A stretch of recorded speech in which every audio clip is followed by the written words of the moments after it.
Hey everybody. Mm-mm-mm. I hope everybody is well on this Monday. Y'all know it's very rare that I do an Instagram live on a Monday because y'all know my days are usually Thursdays. So I am super excited to do this live this evening with some amazing guests. And we are going to be talking about Black Music Month, but then of course incorporating our regular conversation in regards to purpose, success, mentorship, everything.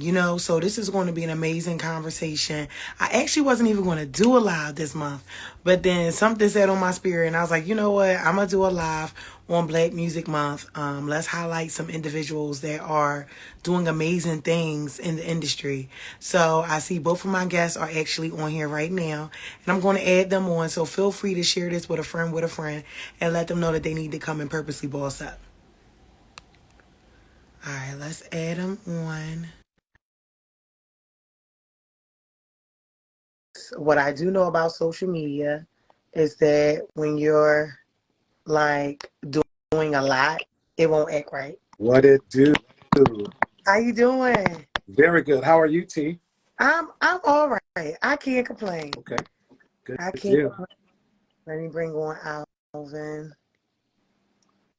Alvin is a dope artist, by the way. Very dope.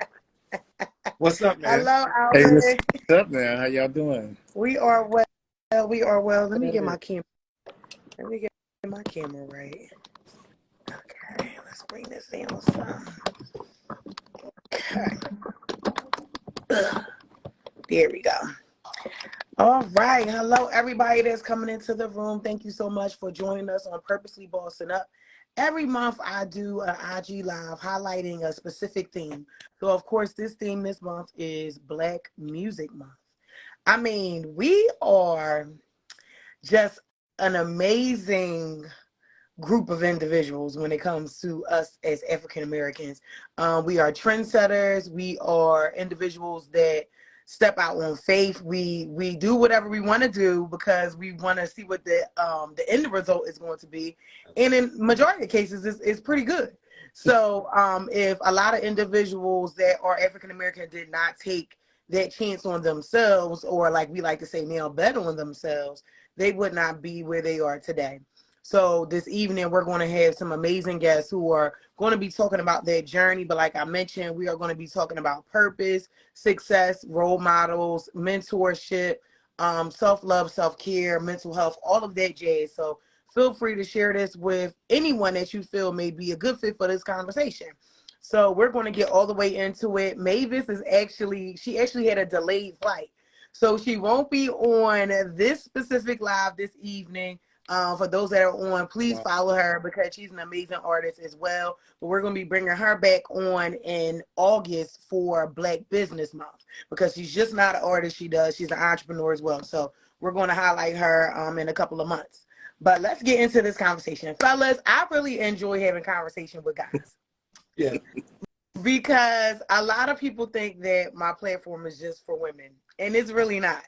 So I love it when I can get males on the podcast. So this is going to be great. But I always start off with asking my guests, what is your definition or meaning of purpose? Alvin, you take the stage first, man. See, we were both about to be gentlemen, so See? at least we're taking the podcast over today. This is the male podcast show today.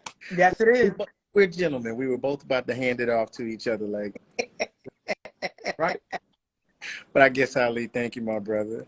I'm Alvin Garrett, and thank you for having me today and letting me on this platform. What is the meaning of purpose, right? That was your question.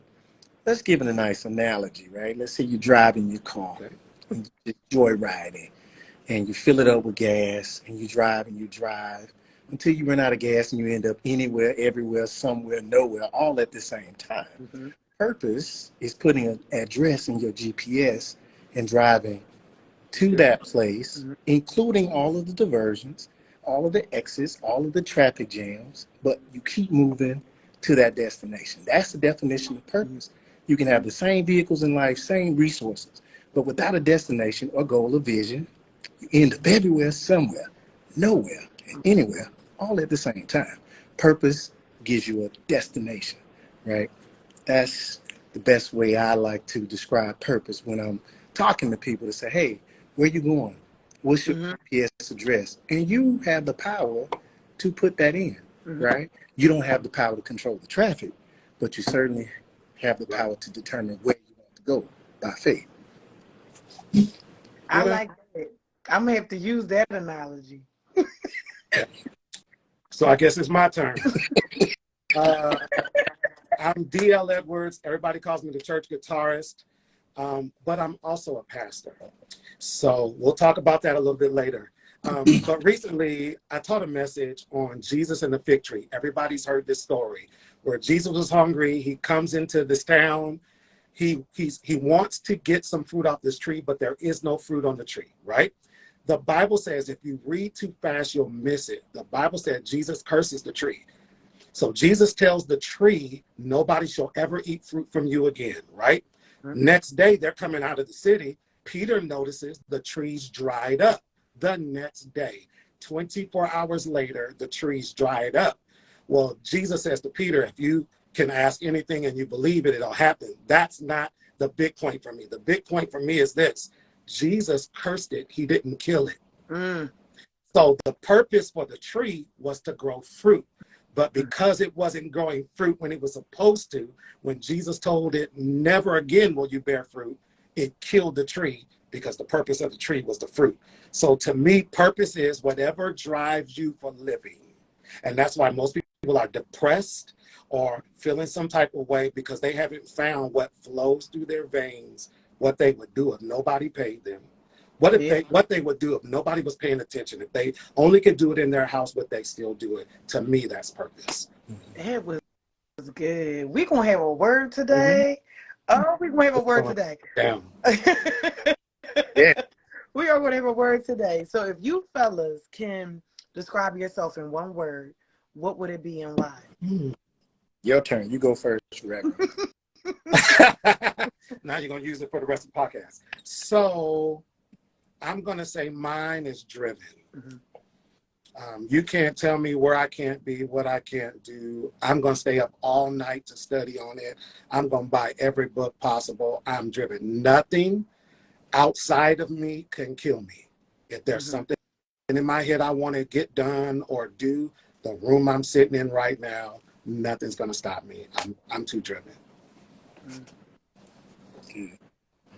Well, as you were talking, I think the word that best describes me is faithful. That's F-U-L-L. Faithful. I'm also faithful, but faithful. I'm just full of faith. Okay. Right? I'm just one of those people that everything about me is driven by my faith. I'm all about it. It flows through my veins. As soon as someone tells me what I can't do, I'm like, yes. This is as soon as I conceive an idea, that's my most exciting point of that experience is the conception of an idea. Absolutely. Because I'm so full of faith that I'm like, this is just a matter of time. Right. So, and that drives who I am as a person, my whole entire experience from, just growing up in Tuscaloosa, Alabama to where I am now is because I'm full of faith. And so that's how I added a nail, but that was the word that I wanted to describe myself with. Good deal. Those are really good ones, though, guys. I like those too because honestly, they go hand in hand. Yeah. And it's good when you can find those characteristics that describe yourself because some people don't know how to describe themselves, let alone know how to talk about themselves. Right. So for you guys to be able to, come up with these amazing words and then be able to also back it up with information that validates what it is good stuff. I tell people all the time, you might ask somebody, oh, you got a bio or, how do you describe yourself? Can you introduce yourself? And some people really get stuck.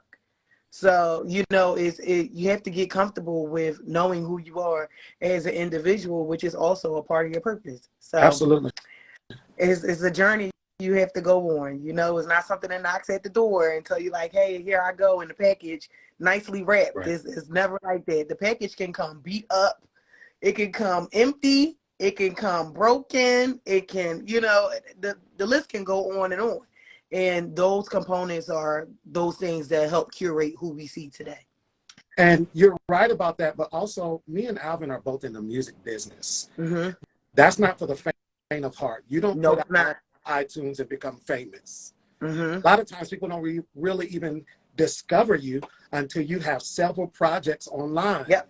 And thousands of people or hundreds of thousands of people are talking about you. So if you don't have an idea of what you are internally, you'll never make it in this industry. That's right. Like, this is not the industry for you to be mad of people who are less talented than Mm-hmm. you, who are on, Yep. who are successful. You've got to be driven. You got to be full of faith, Mm-hmm. because you know you may get screwed in the back end. You may get screwed in the front end. You may get screwed when you get to the stage.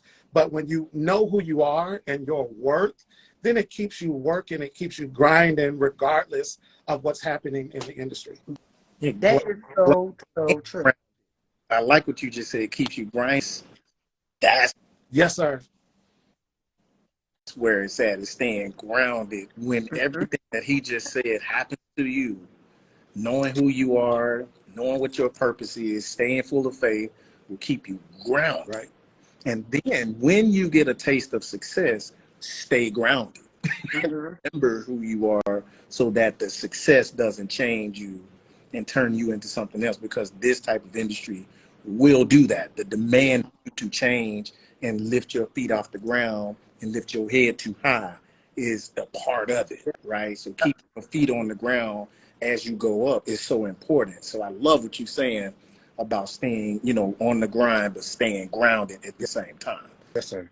Yes, and I'm glad you mentioned that, because I just recently did an interview with Clint Cooley, who is a comedian, and we had this very exact conversation Mm-hmm. about the entertainment industry, and he was like, you know, this was not easy. I've been a comedian since like 09, but nobody knew who I was until like 5 years ago. So that whole thing with, you know, staying consistent and believing in yourself is so important in the entertainment industry, because you don't know when the big break is going to happen. Correct. So if you're expecting it to happen within a year or 2 or 3 or 4, it might not happen until year 10. So you have to keep your eyes on the prize, as they said back in the day. You know, you have to keep going. You have to keep yourself fulfilled with the things that you love to do. But if this is something that you're really passionate about, of course, which attaches itself to purpose, then you can hang in for the long ride. Right. But if not, then stop while you're ahead of yourself. Yeah, you're absolutely right. Stop. So why music? That's going to be the question of the day. What drove both of you to to be a part of the entertainment industry, but what did music do to you to kind of like say that I like it here or I love it here? Wow. Your turn, Alvin. Well, first of all, let me go ahead and throw the fact in that I am a preacher's kid, and I am I was a bass guitarist first, my brother. Okay. So I guess So me and you, we twins, we brothers. Yes, sir. What drew me into music was just watching as a young boy in church, watching the musicians play and just being locked in on the bass. He was left-handed. He was just jamming and slapping the bass, and I was like, I want to do that. I was listening to my dad. I was listening, but I was watching that bass. And I found that was the pulse of my life, right? Every song I would hear the bass line first. And so at 11 years old, my dad prayed for my hands, said, Lord, anoint his hands to be able to play, and he bought me a bass. And even before I could even hold the neck, I would just tap the bass, but I learned to play, and I would hear music, and it became a part of me. It became a part of what I would do when I'm sitting around at home, you know, and bass, gospel music, and eventually jazz and R&B just became how I heard life. You know what I mean? And eventually, as I got a little older, you know, my poetic spirit started taking over, and I fell in love with songwriting. Okay. And just, I knew going into college, although I played football and went on scholarship and went to study business, I said, I want to learn how to do this for the rest of my life and raise a family with music as my core. Like I knew that I didn't want to do anything else outside of having music central to who I, you know what I mean? And so I learned the business of life. I learned how to run business because I was like, God gave me this gift. I need to have the wisdom and the knowledge of how to make money, how to handle business so that I can pay bills and have an opportunity to live my dream. And so when I left corporate America in 2002, it wasn't because I was just, I want to be full time. It was because I saved my money. I had a plan and I invested in myself. So when my leap of faith opportunity came, I wasn't leaping off a cliff. Right? It was a strategic leap. And so for me, music as a young person became something that not only drove me towards my purpose, but it gave me that connection to life and to how I wanted to pay for the life I live, you know? That's a good answer. And you said so much about planning, you know, to be in the music industry and things of that nature. Music for me, if you took away the lyrics from music, it still makes an impact. You don't have to be singing in English. You could be singing in Spanish. So now and then when you couple a lyricist, somebody who knows how to tell a good story with that music that already has that spirit, that vibe, you're going to impact the world. And for me, that's what it was. I'll never forget. I live in a city that hails some great musicians. Derek D.O.A. Allen, who played for Janet Jackson. That's my big brother. And you said you was the bass player, so I'm just throwing that out there. Who also helped teach me how to play guitar. Dennis Austin, who played for Bobby Brown in his heyday. I used to go to his church. I played the drums when I was a kid. And Dennis Austin gave me a tape of Take 6, their first record. And he said, this is where music is going. And I want you to learn parts. And I want you to learn how to write. And even to this day, I get chills because that has shaped what I've become as not only as a pastor, it just helped me see the world so much more clearer and more vibrant. And then, you know, juxtaposing that, Stevie Wonder, and then I saw Prince before he passed. So like I have this cacophony of painters in my life who all use music to tell their story and impact the world. So music for me was a no-brainer. The Wiz, to me, greatest movie of it is my favorite. And I'm a preacher, so I can get revelation out of all of it, right? I used to teach music appreciation at a charter school. And so that was one of the assignments. Our babies never watch the Wiz. No. They don't have the slightest idea who Quincy Jones is and what he's contributed to music, or they didn't know who was that. That wasn't Diane Carroll. That was Glenda the Good Witch. Who played Glenda the Good Witch again? Shucks. Well, they didn't even know she was black. They didn't know it was an all-black cast. Oh, wow. They didn't know it was filmed in New York, like all this other stuff. So I sent my students, they had an assignment. Tell me what you got out of it. And what does the scarecrow really represent in our real lives? I preached a message about Dorothy and her friends. Kind of guy. I might as well use what you're already involved in and help it enlighten you in some type of way. And so for me, music was simple. It tells a great story.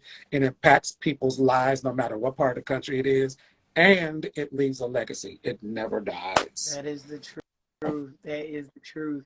It brings people together. All the time. Okay. It is healing for the soul. Lena Horne. Yes, Lena Horne.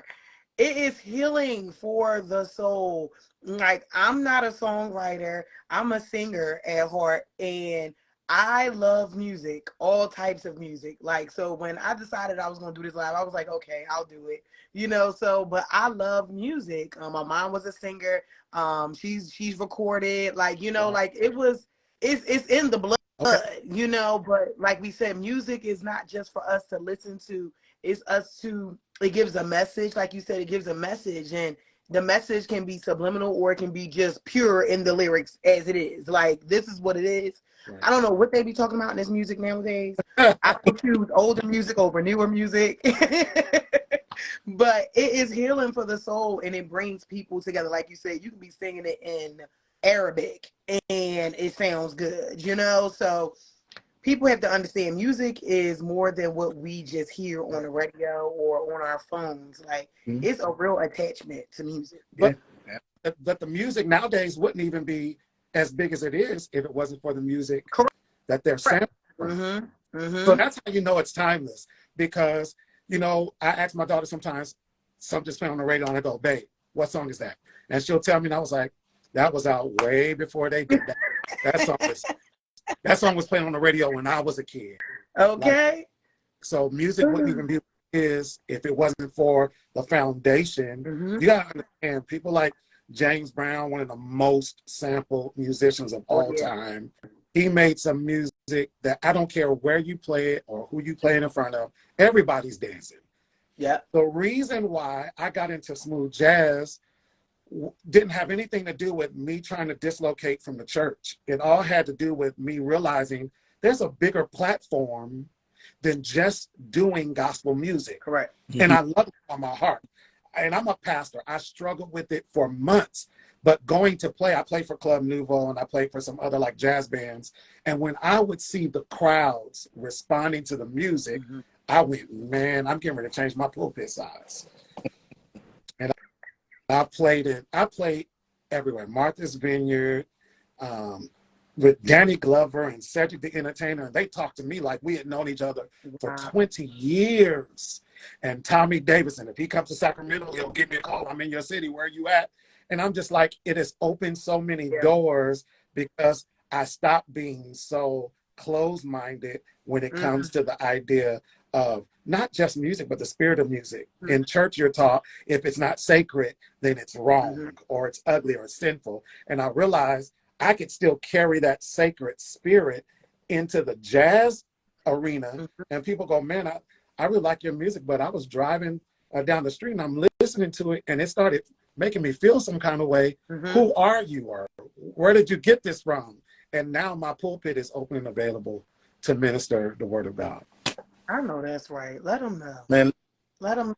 I'm still me. Right. At the end of the day, I'm a pastor and a preacher. Like, I don't miss no opportunities.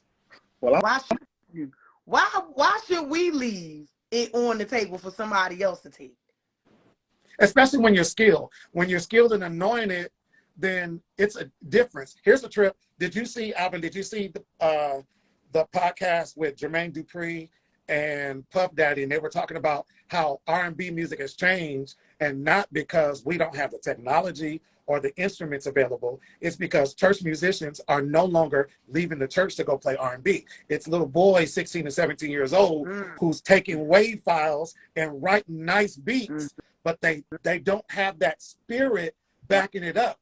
Where would Jodeci be if they weren't a quartet group? Right. Yeah. Absolutely. Like you, anybody who's from the church could tell, oh, them is some church boys. SW, them is some church girls. Like Fantasia. Oh, we know that's what is a church girl for sure. J Hud, church girl. The list can go on and on. This is real truth. And I'm glad you had mentioned about like getting out of your own way. So my next question was actually going to be, what do you feel may have been your biggest obstacle to get where you are today? You see my head drop? You gonna stop being a gentleman? You gonna start Mr. Sacramento? Good. No, you're good. My head just dropped. Yeah, I work with DOA. Me and DOA made some big hits together. You mentioned that name, I'm like, so now I see why you was a gentleman at first, and now you ain't a gentleman. Ooh. I'm gonna tell him you said no. Yeah, you need to tell that's my guy, man. I got excited when you mentioned where you're from, because I didn't know prior to you saying that, and that's why I'm like, okay, this brother got some pedigree in him, just from the names that you dropped. You know what I mean? And something you said earlier, man, about you taking the words out of the music and still having the soul in it. Well, my journey was actually the inverse of that, where I actually jumped into adding the lyrics to the music, found a way to transfer the spirit into soul and R&B music, write scriptures into R&B songs. Like, for instance, I worked with DOA on a record with Joe, a song called I Love. And I wrote that song, and really it was the scripture, you know, he that finds a wife finds a good thing. Man, tell you. I've been in these streets, you know what I'm saying? I'd rather have a love than have a life alone. But the spirit of the song was he that finds a wife finds a good thing. You know what I'm saying? And so I was able to get that connection to the heart and make the female listener feel like, oh, I've been found. I want a man to feel like that about me, which is what that scripture does. Correct. Hey, as a lady, you want to be longed for in that way. So even as a writer, I went into saying, okay, how can I translate the spirit of God without having to use Christian verbiage or gospel? He'll get the same feeling of, man, oh my God, you know, people saying, okay, you're saved my life. But I didn't say Jesus. I didn't say, you see what I mean? So I was very interested in hearing how you said I was able to connect to people with just the music and without the lyrics. And then I'm like, okay, well, I'm able to actually connect with people with words. Right. You know, I want to transfer this to an R&B platform. This same feeling we would get on Sunday.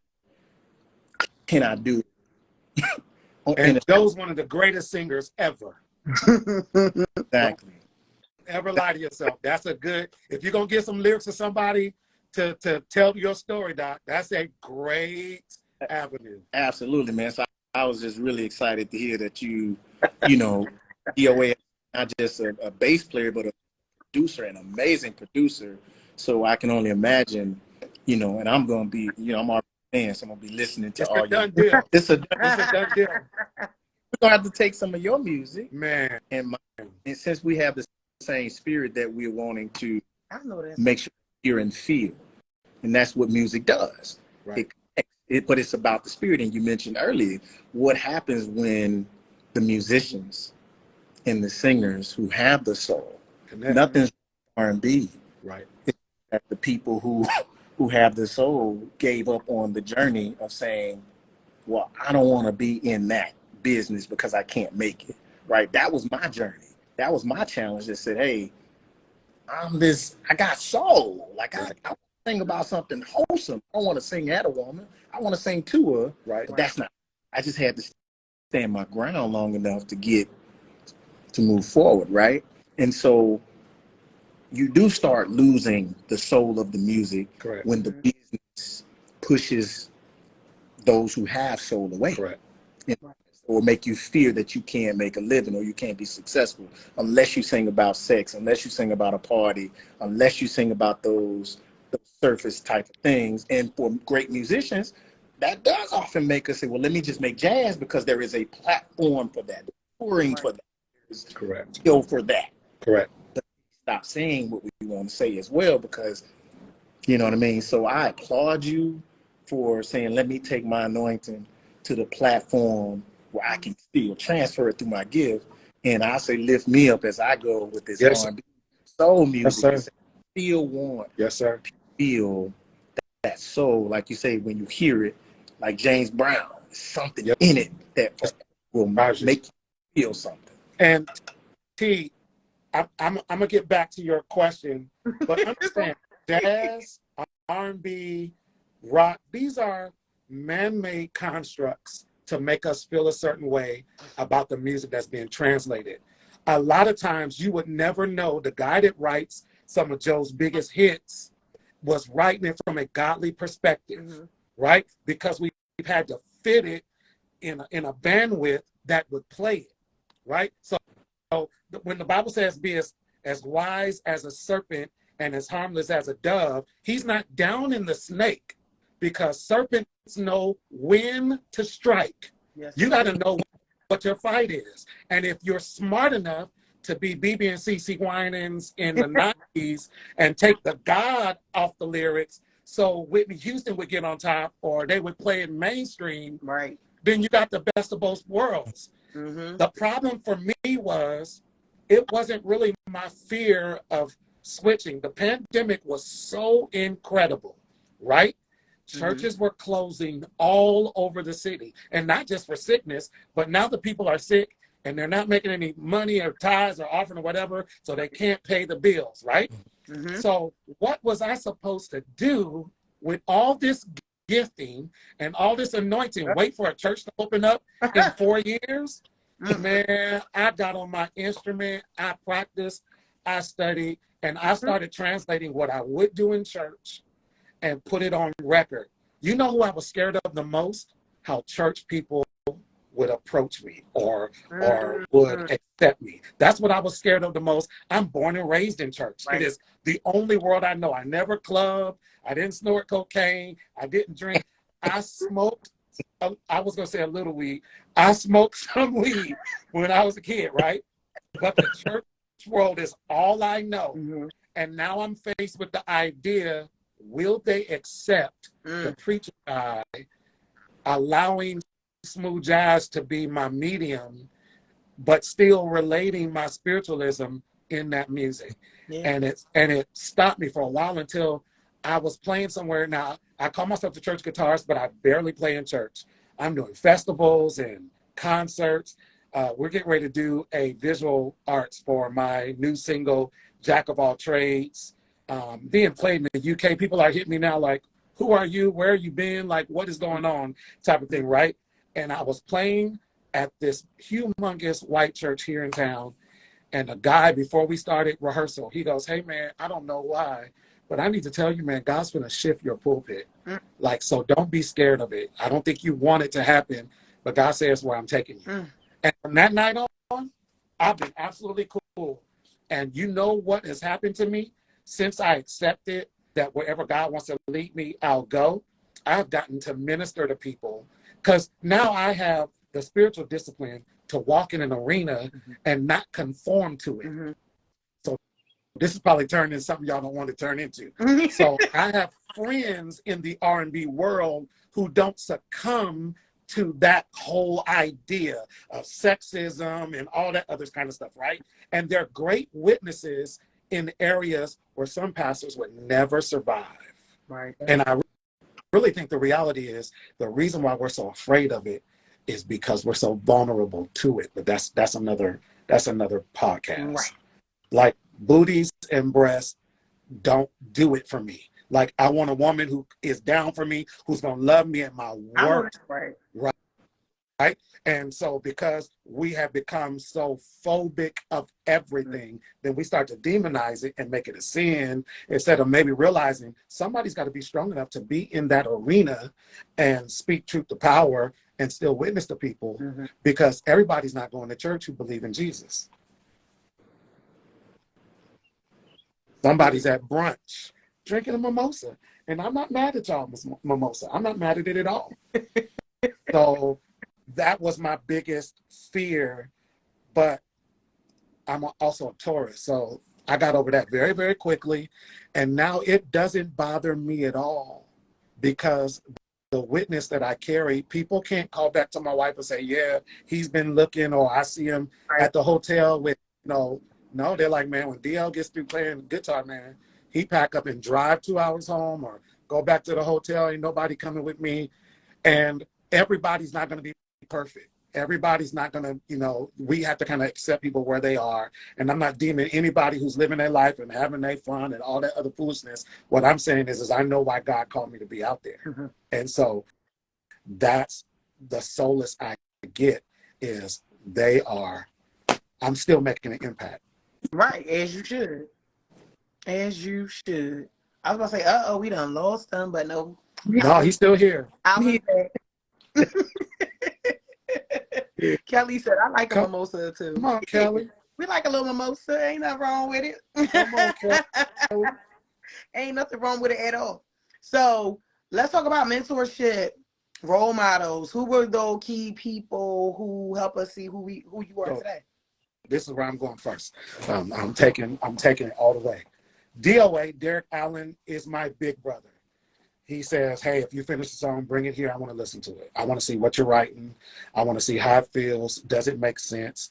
And he's a hit maker, by the way. Dennis Austin. But there are guys who are friends in my head who I've never met yet. George Benson is, to me, is the quintessential, and I sing, by the way. So now I'm kind of taking on that aspect of singing and playing. Norman Brown. If you listen to Jack of All Trades, and you don't necessarily have to, but it's on Spotify, it's on iTunes. D.L. Edwards. It sounds like Grover Washington, because to me, Wine Light changed the jazz game, and so I kind of feel that energy, and that's kind of like what brings me inspiration to write and to sing and play. All right. Well, my dad is my first mentor. He's my pastor, coal mine example, what a real man is, what a real man should be, how a man should love, how a man should dream, how a man should believe. That's my greatest mentor ever. So he's the one who taught me to see myself as something more than what I was, or what, he said, hey, listen to your own music. I know you're writing for all these other people, because he listened to all my demos that I wrote for all these other artists that got hits. And he's like, why don't you sing your own songs? They can't even sing them like you. And I never thought of that myself, even to consider myself as a vocalist, but more of a writer. But he taught me to redefine myself. But my musical mentor, I got to give a shout out to my man, Fred Jerkins III. Oh, man. Fred Jerkins, man, of all of the people that I was sending music out to, because I'm from Alabama, I wasn't fortunate to be around a lot of the people like you, living in Alabama, you're not around building those, you just sending music. Right. But he heard something and said, I want to meet this kid. Like, who is this? And this is after being turned down by literally everybody. Wow. And I flew to New Jersey and I sat with him for dinner. He said, I hear you as being one of the best. He said, you could be one of the best that ever did it. And keep in mind, I'm like, who, me? Right? And he said, but if you're doing this just to make money, if you're doing this to get the awards I've gotten, then don't do it. He said, do it. He said, but if you're in it for the love, he said, I'll teach you everything I know. Wow. And Grammy nomination, a couple of number ones. And he taught me the business. He taught me how to choose melodies. He taught me everything I know. I've been around so many great opportunities from this one man having faith in me. Wow. And telling me, in spite of everybody else, treating me like I was Bama, to be honest. Right. Who elevated me through his faith in me. I didn't even believe in myself until he in me. But not only just said it, he trained me and he taught me how to produce. He taught me how to choose the right words and melody choices and to be a great producer. So I have to give a shout out to Uncle Freddie. You know what I mean? Right. Part of Dark Child legacy. Yes. And so, and of course, I had an opportunity to work for many years with Derek DOA Allen, working with Joe. So, I mean, for maybe a 2 or 3 year run, wow. DOA had, a couple of top charters, chart toppers with Joe. And most of my career I spent, in the shadows of great people. Okay. And you learn and you soak it up from them. You know what I mean? And that's the humility of the journey. You never know when your time to shine will come. But those people, those mentors, people that pour into you, that challenge you to pull out of you. Yes, sir. Get prepared when it is your moment. And so right. I appreciate that question. Very good. Those were some good gems you dropped right there. And that followed up with, what did your support system look like when you decided that you guys were going to do this like full time? Well, thank you, Alvin. I'll take it. Let me say, my support system, my bridge is my wife. Like, I wouldn't know you, T, if it wasn't for her. Oh, thank you. My wife is a go-getter. She's up at 2 or 3 o'clock in the morning, reaching out to people, saying, you need to hear this. The other night we were talking, and she was like, she hated sales. And she realized when she took on the job of kind of being my manager, speak for me committee, she was in sales again. And even though she hated sales, she did so well with telling people about who I was or what my talents are and things of that nature. And so she's working behind the scenes overtime, trying to make sure that by the time we finish this project, the world is waiting to hear what comes out of the camp of the church guitarists and the disciples. And shucks, I think that's the biggest piece of my support system, because a lot of times you don't need money for that. You need somebody who don't mind sitting at a desk and writing the emails or making a telephone call and things of that nature. And I love the idea that Fred Jerkins, a person who has acclaimed a lot like Darkchild, that whole camp changed how we hear music nowadays, right? And it was guys, I remember buying a CD at the store or a record, and we didn't listen to the record first. We turned it over and we read all the credits. Yeah. We don't get that. Who was on the project? Okay. Played. Yeah, I need to know these musicians, like names like Willie Weeks and stuff like that. People don't know them names, but they were like the Motown sound and things of that nature. But it is the support system that helps push people to when you go, we're finally living the life we want to live, buying the stuff we want to buy, or living where we want to live. And if it wasn't for my wife doing that, I wouldn't even know what this life is like. Yeah. Yeah. Well, I'll piggyback off of that. In order to do music and raise a family, you have to have a solid, home life. You know what I mean? For me, being gone, traveling and doing everything, you have to have a partner with you that's going to keep everything in line when you can't. You know what I mean? And having, a strong wife, a strong partner in your life is critical, right? Especially if you got kids, right? Especially if you got kids, because you're gone. Right. Quantity of time. I know for me, the quantity of time I like to spend with my children, I don't get it, but it's the quality of time and what that support system puts in your children when you're not there. You see what I'm saying? From the family life, but also in terms of just the emotional support that is that comes from having a good close circle of people that are in the game with you. You know what I'm saying? Even outside, like your band members. At one point in my career, the band was all I had. That's how I was going to pay for it. That's not the tour band. That's the wedding band. That's the wedding band. We got to do this for 8 hours to get the band. Yeah, the tour may stop, but what we gonna do when we get to the crib? Yeah. The church band, the support system that if you're certainly in the South, if you're in any community, you got a couple of options. You got the streets, you got church. If you want to make some money. For a lot of our young Black people, and I do a lot of work with the at-risk population, that's sort of my pool, outside of the church, working with them. And if you can play an instrument, you don't have to sell drugs. You got to, I didn't come from affluent financial background, so music was how I kept money in my pocket through college. I played a bass, and I stayed with the opportunity to buy food, gas, and food. I was okay. Right.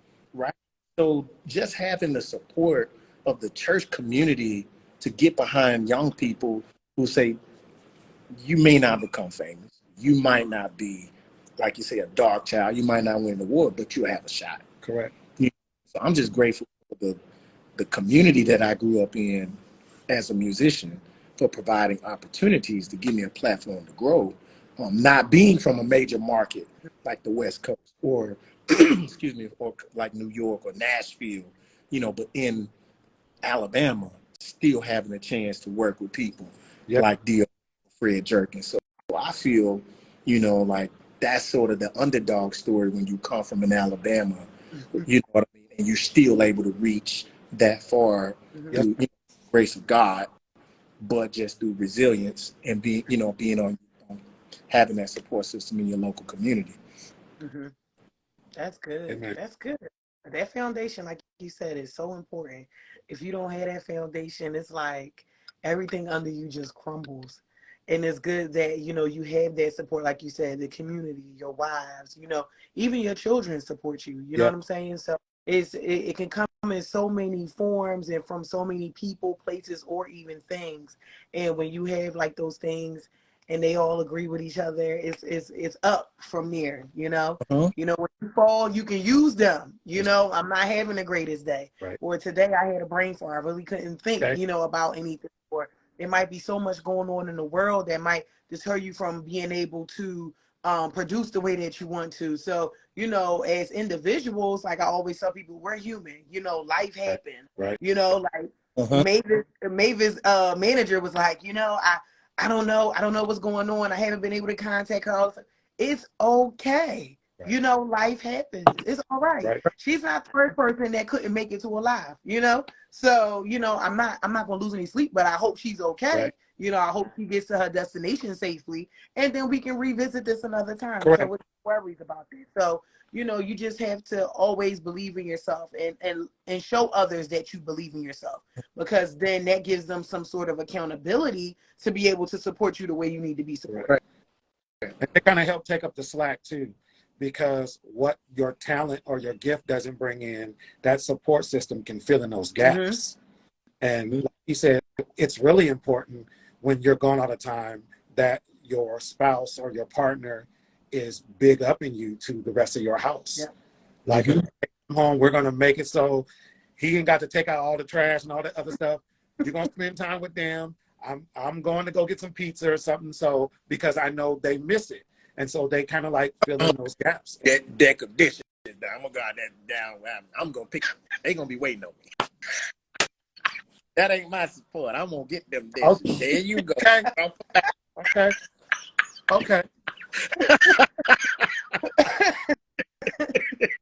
I'm like, well, you got it good over there on the West, man. And it's so literally, can I just please posit this? Because I admire your grind. Certain regions are really important. I look at the world. I used to live on the East Coast. And in the East Coast, we had severe seasons. Snow, heat, you know, fall. So in Maryland, you had to get all your work done before it starts snowing. Because come November, December, through maybe February, like when Jesus said, at night, no man can work, I'm telling you, it ain't nothing like having to work in the snow. However, California's different. There is almost no hustle in California.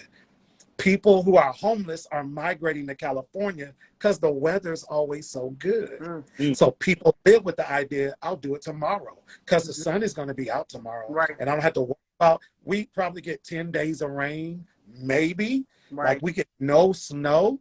So there's no real hustle, no real grind, no real urgency to get your stuff done. And guys in their 40s and 50s are now being fought with life being on the other side of life coming to you instead of life going away from you. Now they got to find something that works. Right. Because in their 20s and 30s, they were so busy enjoying soaking up the sun that they didn't realize they had to build that legacy in that career. So while we do have an influx of talented musicians and record labels and things of that nature, we also have all these other little distractions and nuances that make the music business in California very difficult to be in, because people like to party out here. And them bottles cost money. And the property is expensive.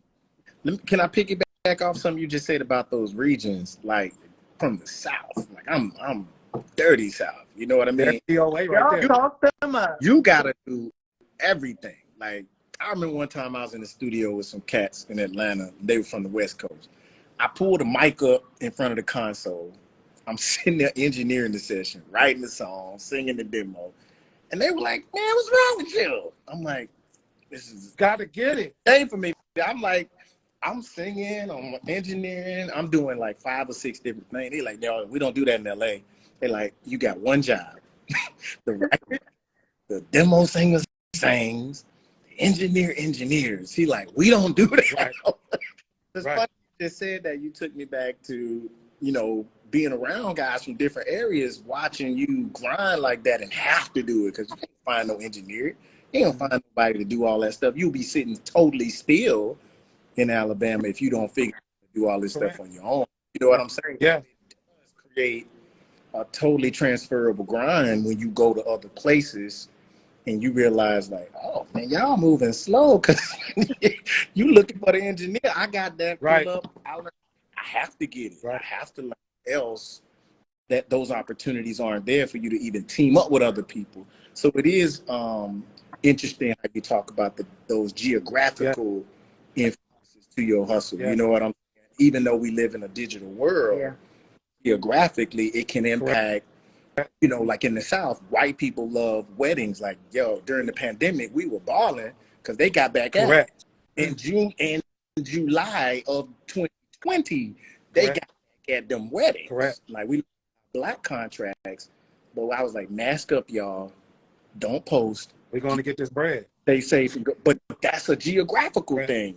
Yeah. You know what I'm saying? In the Deep South, they gonna have them weddings. So because we could do that, we kept working.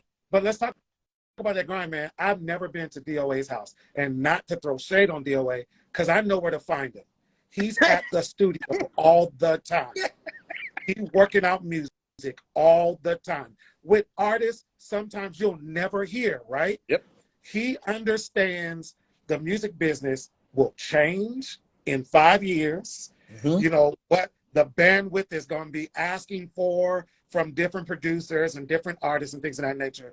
I don't know a harder working musician. And I know a lot of guys that play with Kim and played with Bonnie James and things of that nature. DOA is, I know where to go. If I can't get him on the phone, he's at the studio making another hit, and the wall isn't a representation like I admire him. So I like all the plaques and all the other stuff. But the wall to him has nothing to do with what the music is about. It's about the sincerity of the music, the creativity, the process. He really preaches to me about understanding what they were thinking when they were playing those chords or writing that song. Like, music is deeper than putting your hand on the keyboard and playing a chord. It is, should this chord even go in this song? And does it fit? And so he used to kick my butt, man, telling me, especially on. I think DOA watching that. Is that he here, dog. Is that why he here? I'm watching my words. I'm watching my words. I was like, wait a minute. He here, man. When I first started learning guitar, I've only been playing almost 5 years now. He'd send me home with assignments, and you go pull up this artist, and you go listen to this guy. And I kind of think you're more like him, because, you know, like when guys pick up instruments, they want to be the guy who's, you know, I wanted to be George Benson. He was like, I don't think you're George Benson, but I do think there's another guy that you fit the construct. So that way, I'm not selling myself a pipe dream, right? Because some people are lying to themselves, like in the movie that had most Def in it, and you had the rapping Dalmatians, and he was in the studio, Brown Sugar. He was in the studio like, what is this foolishness? And he was like, man, don't sell yourself a pipe dream. Go listen to enough music and go, oh, I see where I fit, and start working at that until you get better, until you get stronger. And man, he's never ceased to be a source of encouragement, a heavy critic to me, but it's always with love. Even if it don't sound like it, it's always, he wants to see me be better. And so when I come home, I fix my attitude and I go, I'm gonna be better. And then I'm trying to go back to the studio. See, I did it. I did it. And you better give me a high five, because I did it. Give him a high five. Give him a high five. Let's talk about success. What does it look like? It looks different for those that get it. It looks different for everybody. You know, for me, it looks like humility. You know what I mean? It's funny that DOA is on, you know, because, you know, when someone introduced me to him, he's like, look, little buddy, we working with Joe. Can you bring it? It's like some music. And we got on, you know what I'm saying? And, you know, I'm thinking, when I got on with Joe, but I was still in the shadows. And D was like, yo, bro, that ain't, don't, stop seeking that. That ain't about. You see what I mean? And so with success, yeah, we had big records, but it came with a level of humility, right? Success for me is, can you bear the weight of it? Can you carry the weight of success with humility, to where if your name is not mentioned, you still keep your head up. You know what I mean? That a lot of those lessons are tough at the beginning, to say, well, I may want to be out front, but maybe out front ain't for you in that season. Right.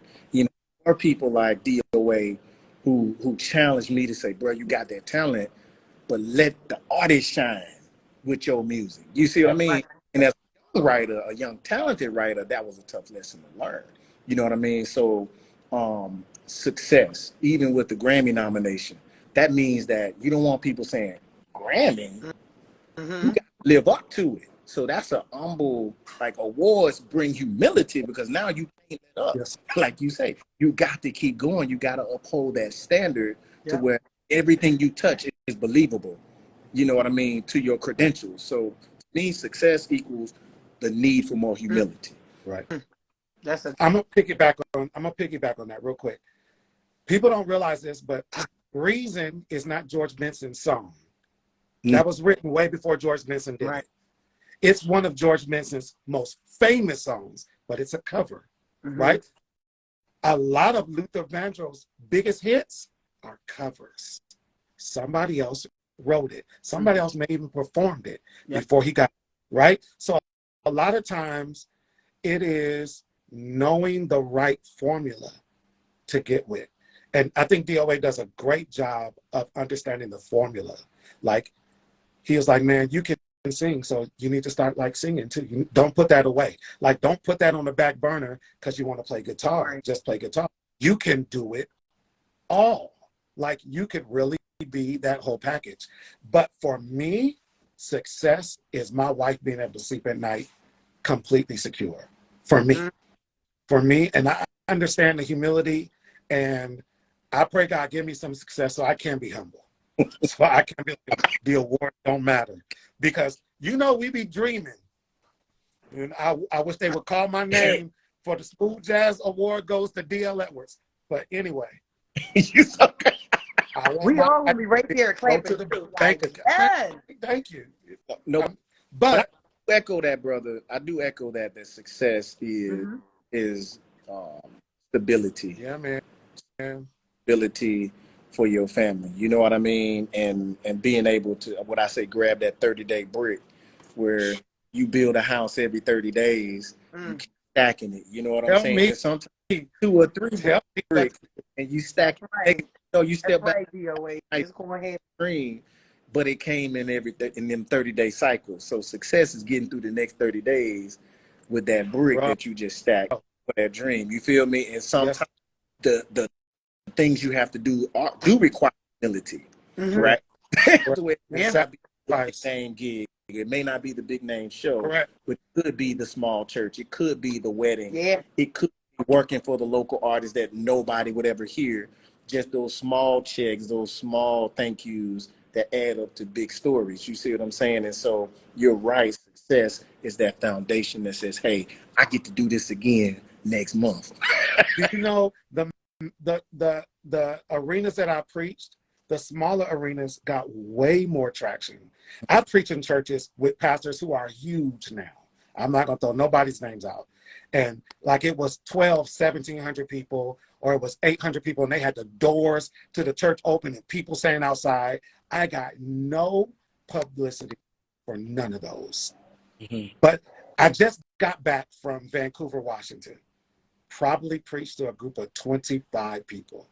But they treated me like I was Elvis Presley, raised from the dead. I couldn't spend any money in a city. Like, they was like, if you're buying tennis shoes, we buying it. We paying for your room. We paying for all your food. My wife was going to order something at DoorDash so we didn't have to get out of the hotel. They were like, if you had ordered that, we'd have canceled it and we'd have paid for it and sent it. Like, you're not going to be in our city.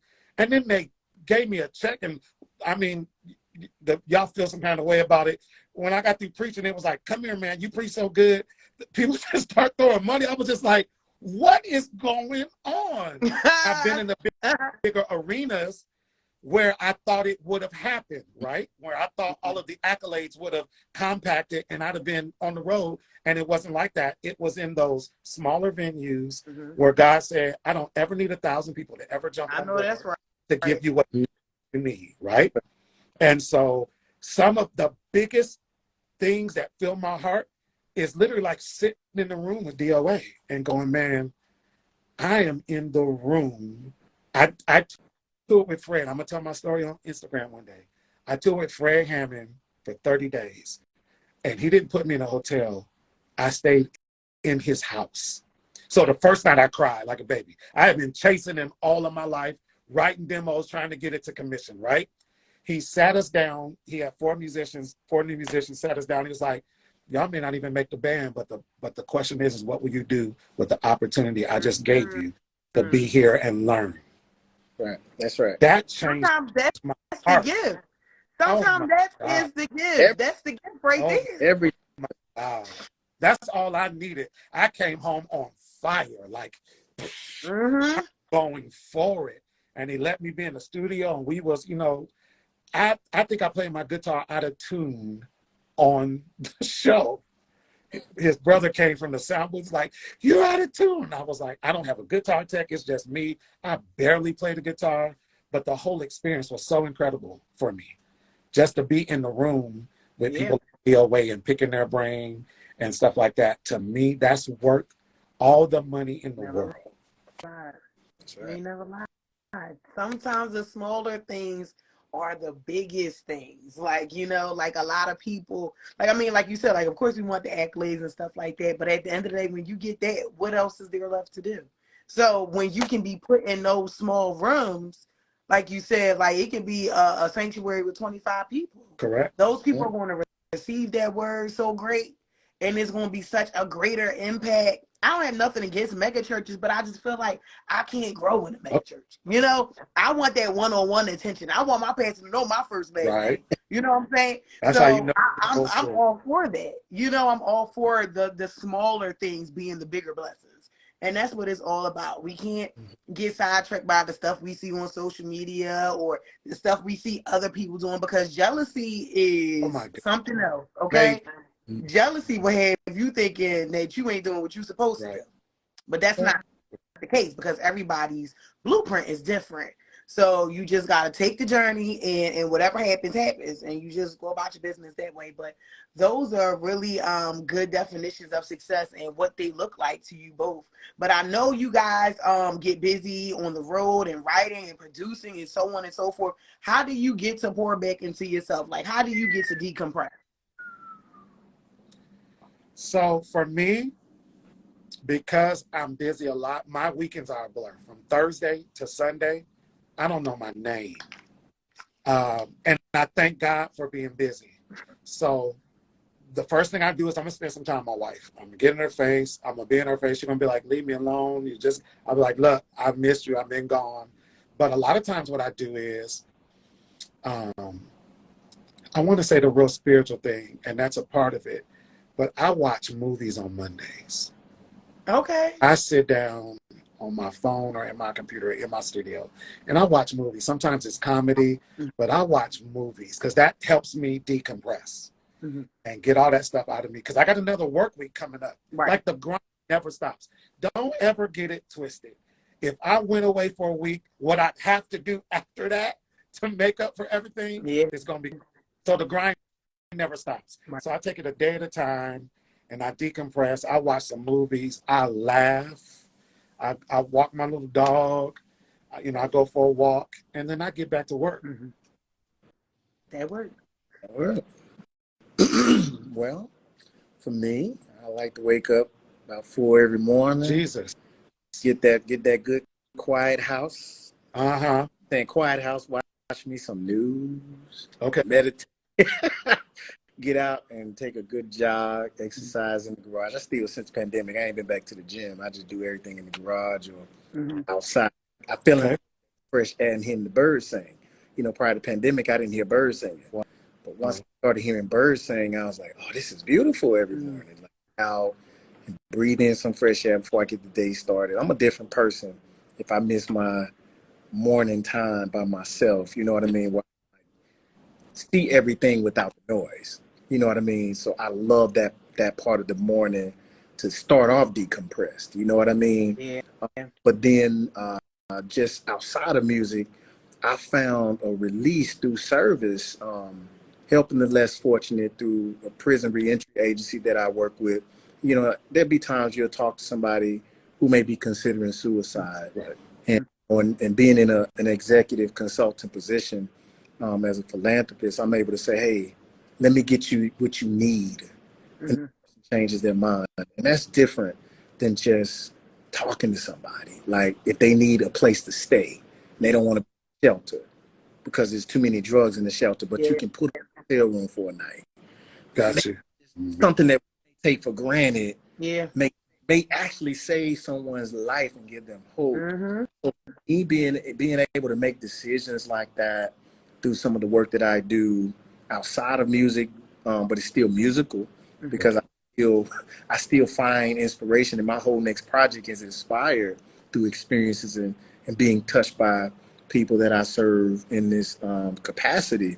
It just inspired a whole new album, you know, and that's helped me to pour out. Okay. Wow.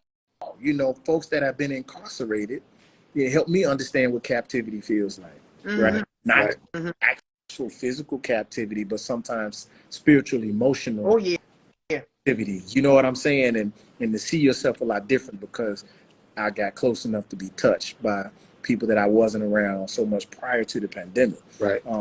I find a way to decompress, certainly in the morning through my physical and mental space without the kids, right? But doing stuff like that, it's just a different. You find yourself crying. You know what I mean? Like I cry way more than I used to because I'm like, oh my God, I just helped somebody. Like, you know, not just like I inspire somebody, but like, I solved them. Right. You know, and that's a different kind of joy when you get to do that. Yes, sir. Yes. So, put your thinking cap on a little bit. If you could give young Alvin or young DL a piece of advice, what would you tell him? He went off. He left us. He don't want to talk to little Alvin. No.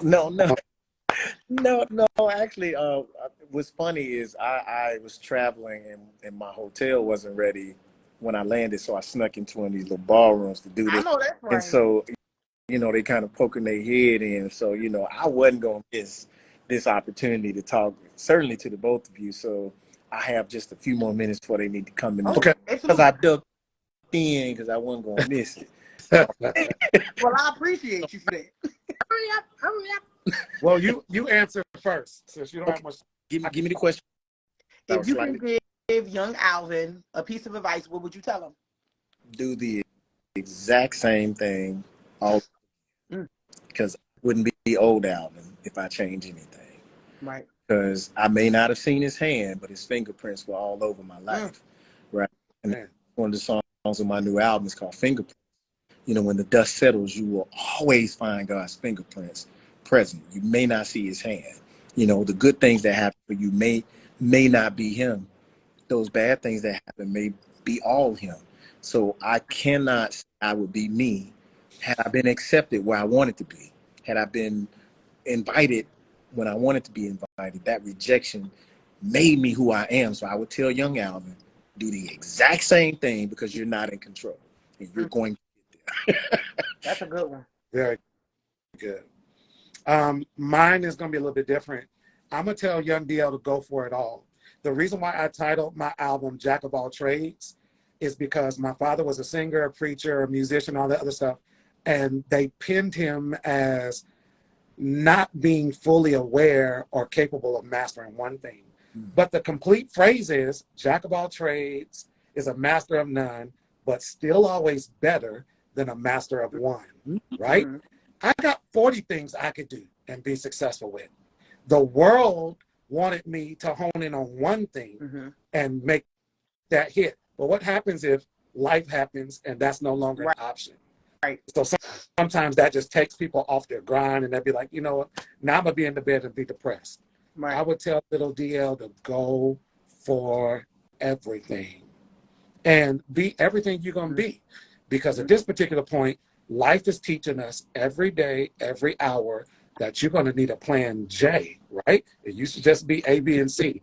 Now you need something else to fall back on.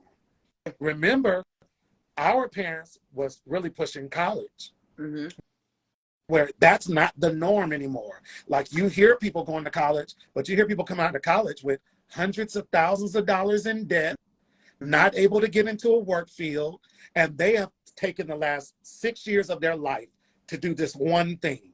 I'm sorry. Let's dummy it down.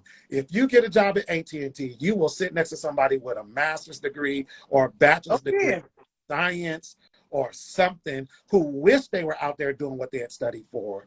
But because of life, they had to do what they had to do. And so it broke the chains from the yokes of having to hone in on one thing. I can play guitar, I can sing, I play piano almost every weekend. I used to draw a long time ago. I'm not doing that. I'm terrible at drawing. I'm horrible at drawing. However, there was a season when I was a barber for 20 years. Wow. I did graphic designs. Like, the Lord has allowed me, I always tell people I'm anointed in my hands. So if it gets in my hands, I'm going to do it to the best of my ability and make a whole lot of money at doing it. And so every once in a while, I make flyers for people and be like, yes, $45 million. And I'd be like, sure, I'd like to pay you. So God said, why'd you have to let it go? Because you're playing guitar. Right. Or why did you walk away from it? Because now you're painting. How about you do it all? You schedule your time. You be as productive as possible. And you do everything you were called to do. I know that's right. So what do we have coming up that we can talk about? And then how can everybody keep in contact? Alvin, I listen to all your records, Alvin Hardy.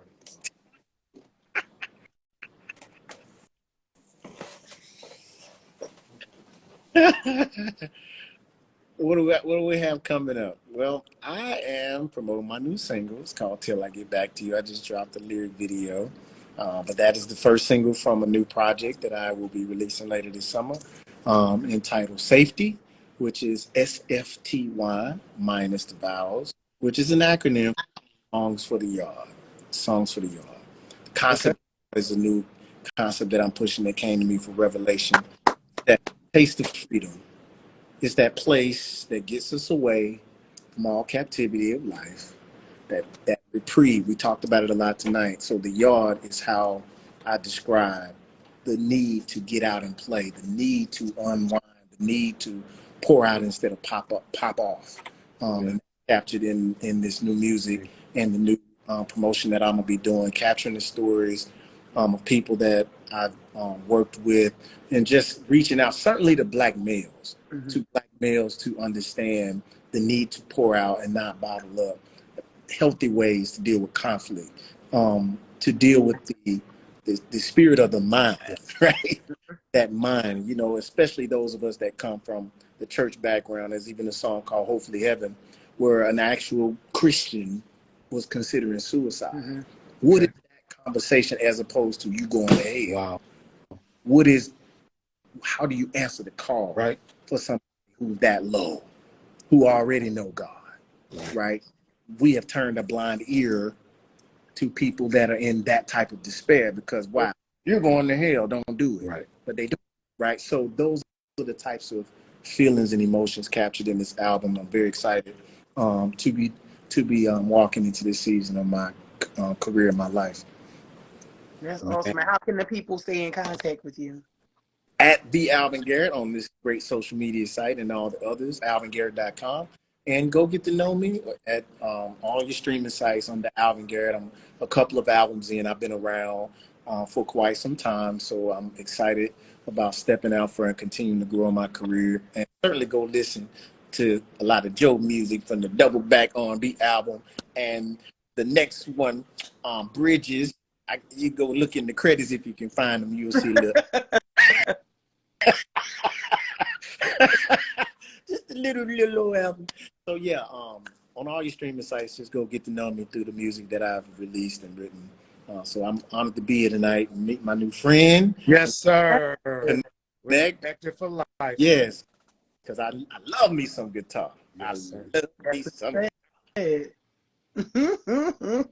So it's my turn. So what's up? What's coming up next? We're working on visuals for Jack of All Trades. It's my first official smooth jazz single. I released right before Christmas, Comfort and Joy, my take on that Christmas song. So I have a couple songs out there. I played on a few albums. I played on John P. Key's Christmas album. A few local artists around town here. Man, we're doing our grind. We are trying to finish up. The album is called Jack of All Trades. So we're trying to finish that by the fall. I've been sitting with Big Mike Hart, and he's going to help with the final production of this album. And we're doing state fairs, jazz festivals. Like, look for me somewhere. Front yards, backyards, private events, weddings, bar mitzvahs. My daughter did, she does pop-ups. So she put a pop-up together, and I was her only music artist that we played from until it started raining. And so I'm either the one-man band or DL and the Disciples coming to a city near you. You can find me everywhere. Web address is dledwards.com or Church Guitarist everywhere else. Facebook, TikTok, Instagram. Right here on the Purpose Bossed Up show. Like, this was incredible. Yes. Thank you for having me. You are so welcome. It has just been an honor to have both of you on here. The conversation was great. You dropped some gems. If people wasn't writing them down, they got to go back and watch the replay. Like, I mean, I wish both of you much success. I know you're going to be successful anyway because God says so. But, you know, you both are doing amazing work. I can't wait to continue to watch the journey.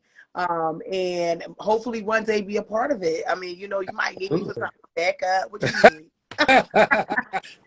What you need? Okay, now, don't threaten me with a good musical time. Right. Okay? We can be added, but I wish, I just am so excited that this conversation happened and that you guys are just going to continue to change lives as you continue to put out great music each and every day. So for those who have just logged in, unfortunately, you got to watch the replay. Please. Those who stayed on, we love you and we thank you for being on here. Okay. And with that being said, I hope everybody has an amazing evening and continue to boss up with purpose. See you guys.